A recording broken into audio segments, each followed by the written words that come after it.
Based on the latest reassessments of the quailback rockfish, California Fish and Game Commission authorized reopening the old depth for recreational take of rockfish, cabezon, greenling, and lingcod.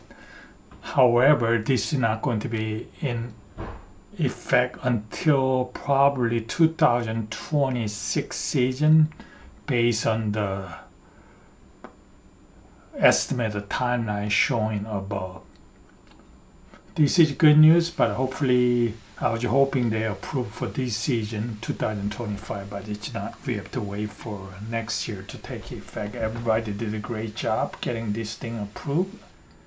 Thank you. Keep moving. It's 11 o'clock, and we are now at item 19, recreational take of rockfish, cabezon, greenling, and lingcod emergency. This is to consider adopting emergency regulations to reopen recreational rockfish, cabezon, greenling, and lingcod fisheries in state waters. And so I'm going to turn it over to David for the call for public comment, and then over to Susan. Thank you, President Zavaleta. Now's the time to raise your hand if you'd like to speak on item 19, recreational take of rockfish, cabezon, greenling, and lingcod emergency action. Please raise your hand no later than 11:03 for item 19. If you're on the Zoom webinar, please use the raise hand function no later than 11:03. Thank you. Great. Okay. Today's item is a request for emergency action to reopen depth-based recreational fishing access to rockfish, cabezon, greenling, and lingcod in state waters. And by way of background, regulatory authority for these fisheries is shared by state and federal governments as part of the federal groundfish species complex. The regulations, which vary by species and groups, and groundfish management areas are designed to keep harvest within federally established harvest limits, and often that is driven by individual stocks that have lower stock status. And so a key driver in recent actions in this fishery was a 2021 federal stock assessment for quillback rockfish in California that had indicated a severe depletion of the quillback rockfish stock. And there were significant concerns about the validity of the stock assessment because it relied on limited data sources and data from other states used as a proxy. And nonetheless, the results prompted a conservation emergency with mandatory management action, and in line with federal actions taken in federal waters, which is from 3 to 200 miles from shore. Between 2021 and 2024, several in-season and or emergency actions were taken by the state for the state waters, 0 to 3 miles from shore. And this included implementing severe depth constraints beginning in October of 2023.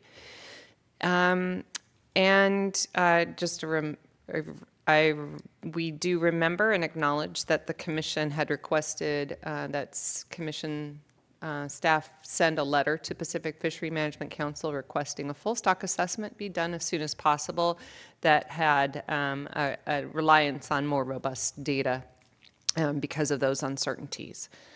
So fast forwarding to June of this year, a new federal quillback stock assessment was completed with that more extensive data. It's considered a provisional pre-decisional version, but it was released by the Pacific Fishery Management Council. That's provided as Exhibit 4 in your binder. And based on new findings in that stock assessment, this action is coming before you today. And to provide details about that will be a presentation from Marine Region Environmental Scientist Thompson Banez, and who is joining us by Zoom. Thanks.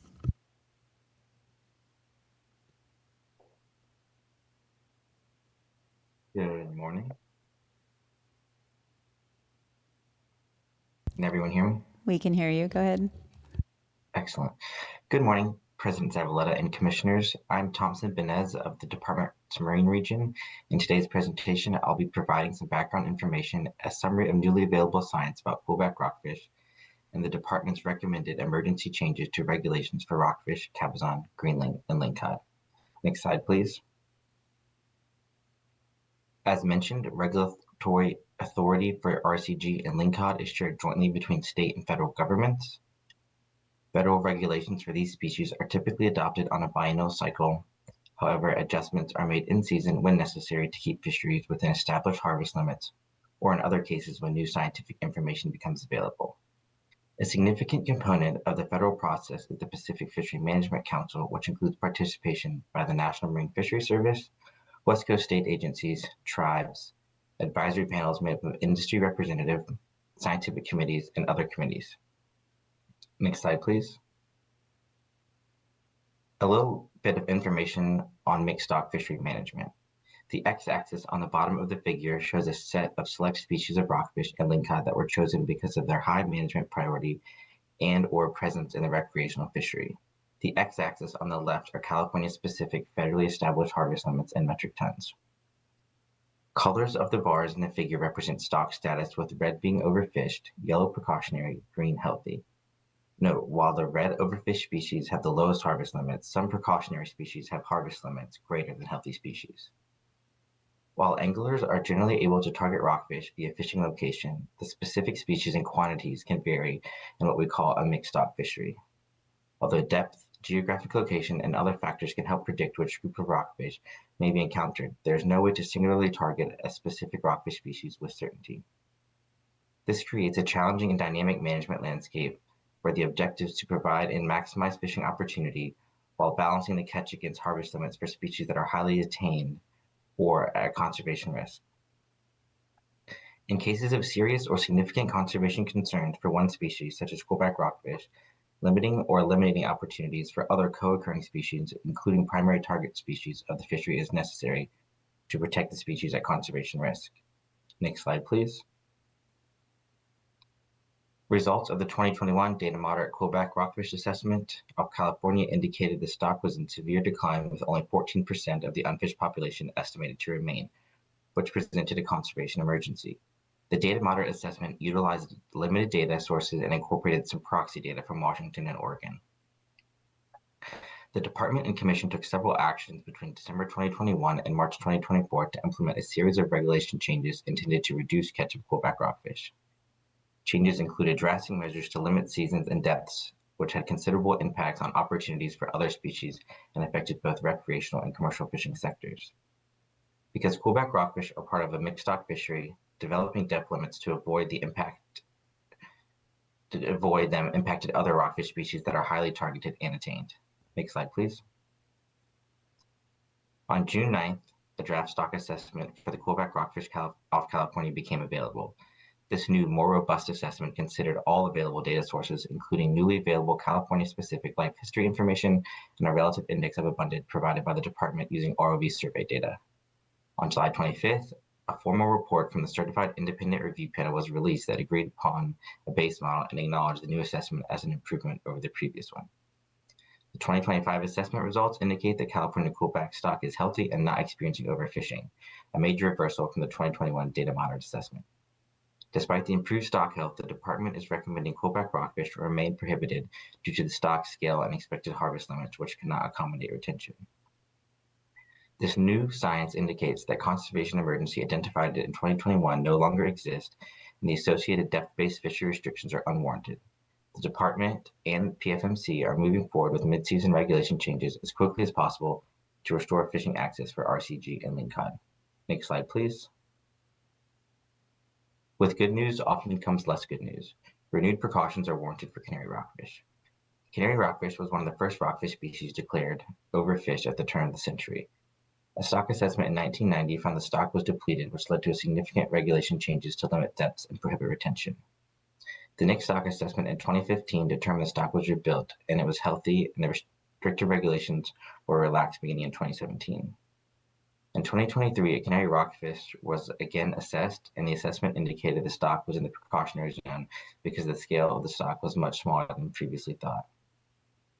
The recreational depth constraints designed to limit catches of quillback rockfish had the added benefit of also reducing catches of canary rockfish, so no additional canary rockfish regulations were needed at that time.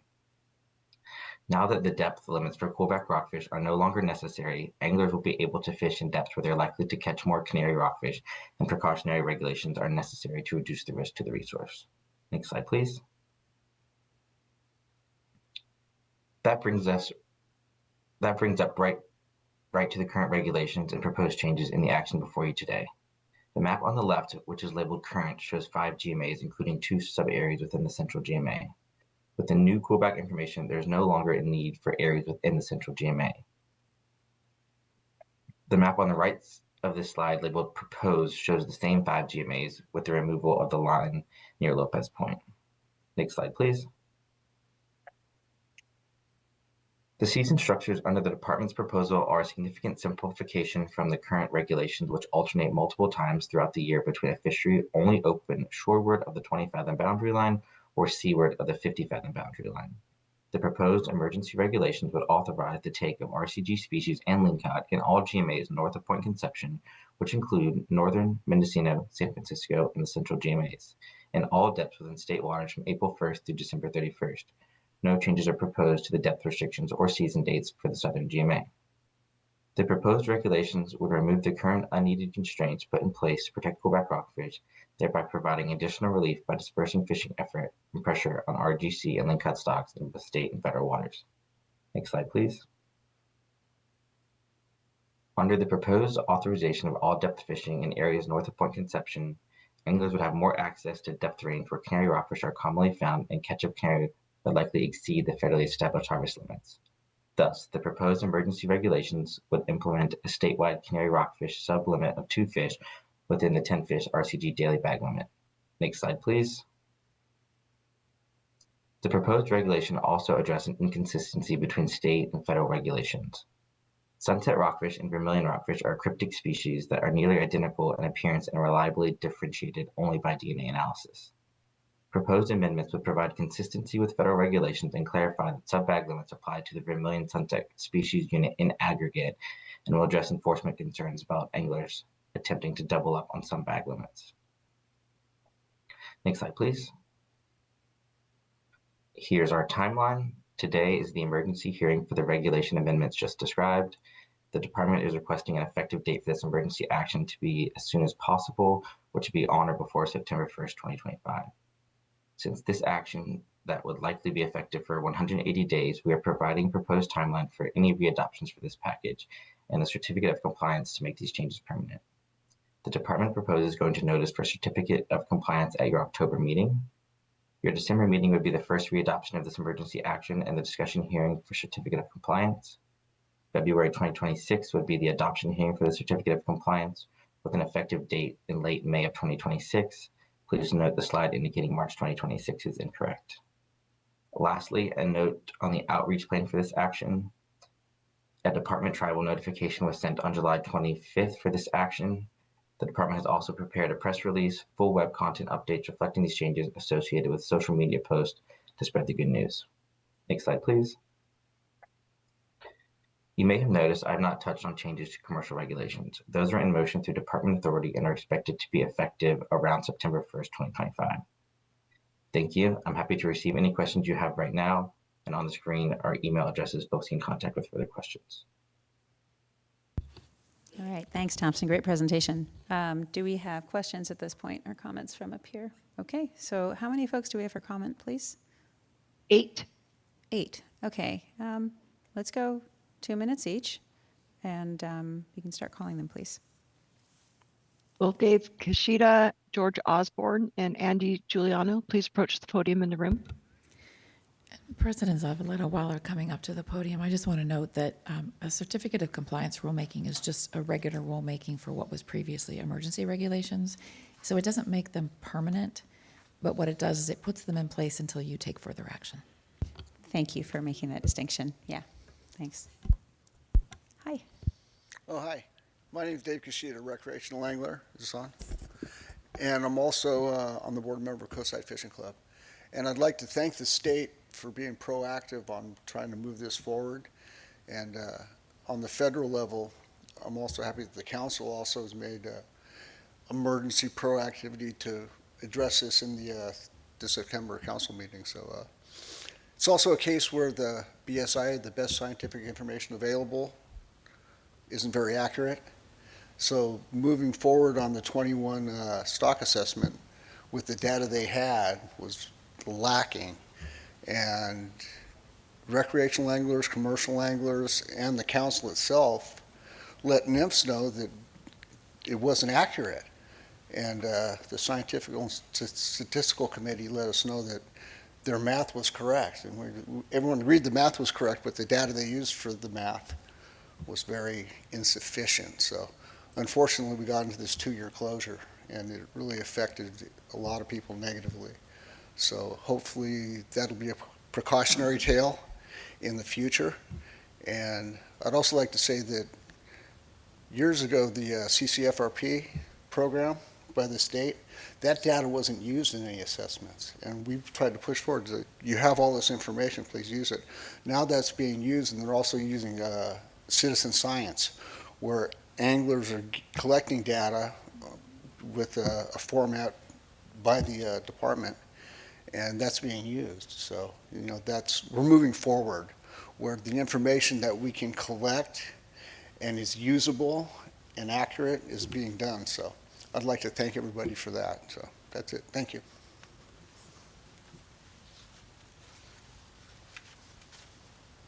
Good morning, Commissioners. George Osborne for the Coastside Fishing Club. It's a real pleasure to see you all.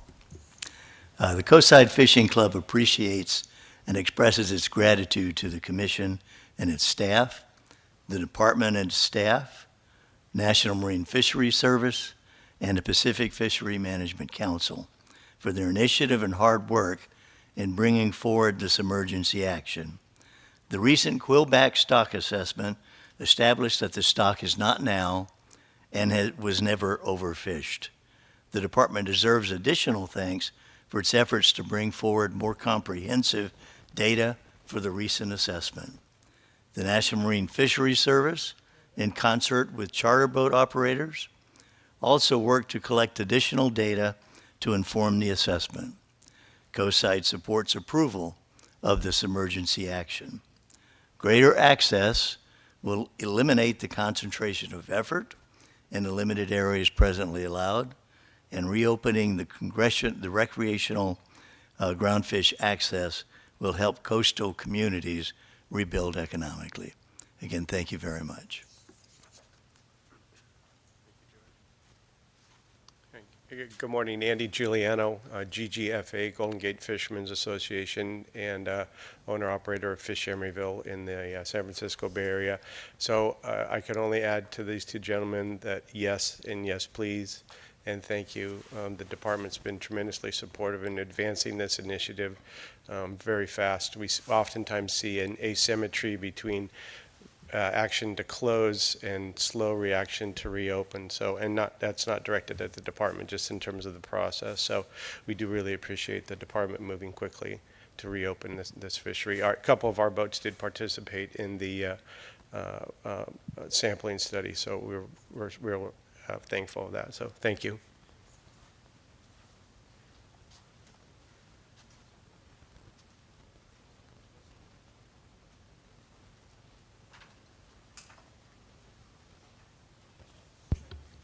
Are we able to bring speakers on who are participating by Zoom? Sorry, the Zoom was frozen there for a minute for me. Okay, I thought there might be a thing. Go ahead, please. Jamie Diamond, go ahead, please. Let's hear, are we morning still? Good morning. President Zavaleta, commissioners, and staff. My name is Jamie Diamond, Regional Vice President of the Sport Fishing Association of California, representing the California CPFV fleet from the Mexican border to the Oregon border. I'm here today in strong support of Agenda Item 19, adopting emergency regulations to reopen recreational take of rockfish, greenling, cabezon, and lingcod in state waters. This change is warranted by the results of the 2025 stock assessment for quillback rockfish, which clearly show that the stock was never overfished, contrary to the conclusions of the 2021 assessment. The overly burdensome management measures implemented in response to that earlier assessment should be rolled back just as quickly as they were enacted. Doing so will help restore faith in the process and acknowledge the severe hardship these measures have caused for recreational fishermen, the sport fishing industry, and the coastal communities whose livelihoods depend on them. I want to thank the CDFW groundfish and ROV teams, including but not limited to Marcy Yaremko, Caroline McKnight, James Phillips, Thompson Benez, and John Budrick for their dedicated work in gathering new data to help inform the 2025 assessment. My appreciation also goes to Melissa Monk and EJ Dick at NOAA Southwest Science Center, the CCFRP teams up and down the coast, the Groundfish Cooperative Data Collection teams, partnered with SAC and Merritt McRae for organizing both fisheries independent and fishery dependent sampling. We thank you for your time and your attention to this urgent matter, and please ask that you move forward as fast as possible. Thank you. Merritt McRae, go ahead, please. Hello. First of all, do you have me here? Yeah. I'm Merritt McRae with the Sport Fishing Association of California. I'm their science coordinator. I'm just off the plane from Seattle, where I participated in the Pacific Fishery Management Council's Science and Statistical Committee Groundfish Subcommittee. And there, the new quillback full stock assessment was approved. Just as a recap of what those results were, it did show that the quillback population never got below the minimum stock size threshold, and in fact, it remained well above it, so that in fact it was never overfished. And currently, it sits just above the target biomass. The target is 40% of unfished, and it sits at 43.5%. It appears that the total allowable catch may come out to be somewhere between 8 and 12 metric tons per year. And that is many times almost an order of magnitude greater than what the total allowable catch was under the rebuilding plan. I'd like to mention that the data supporting this full assessment was supported largely by the Ocean Protection Council in their marine protected area monitoring work.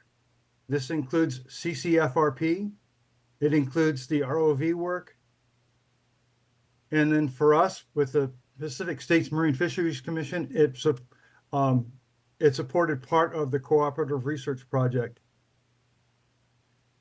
I'd like to thank the assessors that were involved at the Science and Statistical Committee, the council process in support of doing a new full assessment, the many department staff that were just mentioned, and especially Marcy Yaremko of the Department of Fish and Wildlife, who brought the proposal forward. Thank you. Matt Bond, go ahead, please. Hello, can you hear me? Yes, go ahead. Thank you, and hello again, everybody. I just want to echo what Merritt and Jamie Diamond and Mr. Osborne from Coastside said. I think this is a great example of how adaptive management is supposed to work. Interdepartment, federal government, state government, local people, business owners, to try to protect a species in the front end. And then when we find that it doesn't need protection, as quickly as possible, open it back up for sustainable harvest. And I'll end with just echoing what Jamie said in terms of it would be awesome to see the rapid reopening of the fishery as quick as possible, commensurate with how quickly it was closed. It's been 2 years where it seems like it wasn't merited. It will reinstill faith in the process from, I think, the broad fishing public, that everything is being done in their best interest. So the faster, and obviously you got to do it thoroughly, but the faster this can be reopened, the better. So we strongly encourage the commission to adopt the department's recommendation. Thank you. Tim Klassen, go ahead, please.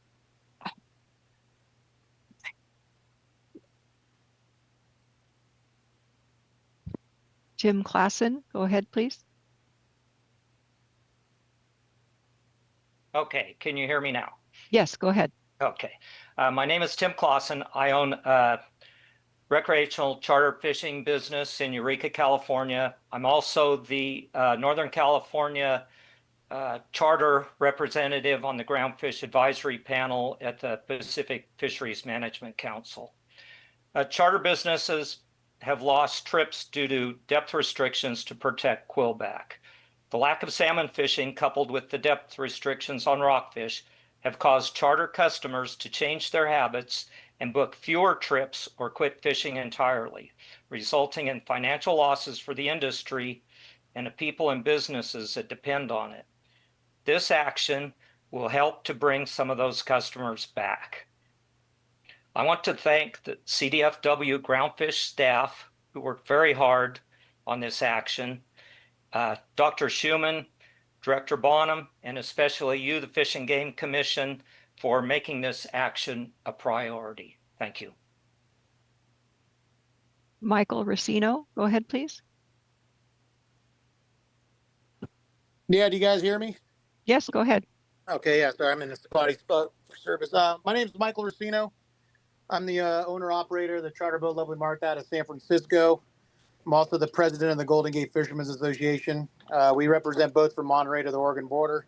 Basically, they're just going to be echoing here. Our group is in favor of this emergency action, open up all waters.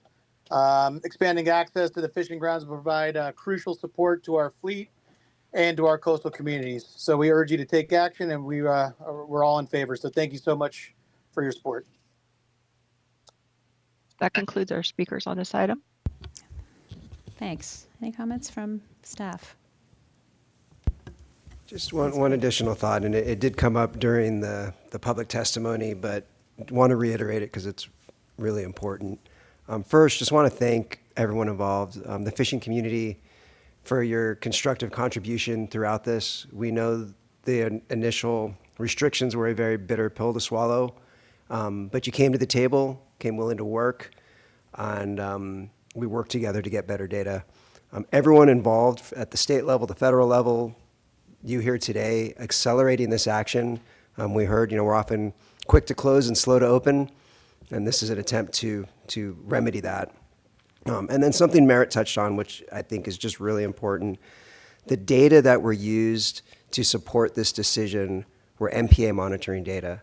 So if we harken back to the early days of the MPA process and some of the advantages that we anticipated may have come out of that, and the tremendous financial investment by the state, and thanks to OPC and others for those financial investments, to generate those data sets to inform not only MPA management, but sound fisheries management. And this is really that happening here today. And I just want to acknowledge that. Very cool. Thanks. Commissioner Sklar. Ready to make a motion unless somebody has other comments. I just have to get on the positive train here for 1 minute. It's not very often we get to say that something's working. So great job, everybody. And everyone has really had a hand in it. Shout out to Tim Clausen. Thanks for coming on, Tim.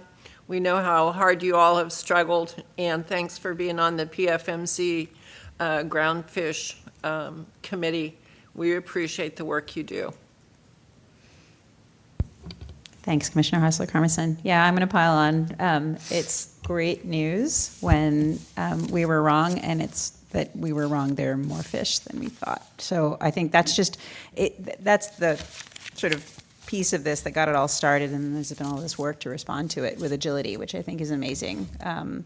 Matt, you said, this is what adaptive management should look like. I agree. I also just want to call out and thank the federal scientists and underscore for a second how important it is that we have those federal scientists at NIMS and NOAA able to do something like put together a stock assessment really quickly and take advantage of all the new data that they were able to pull into it.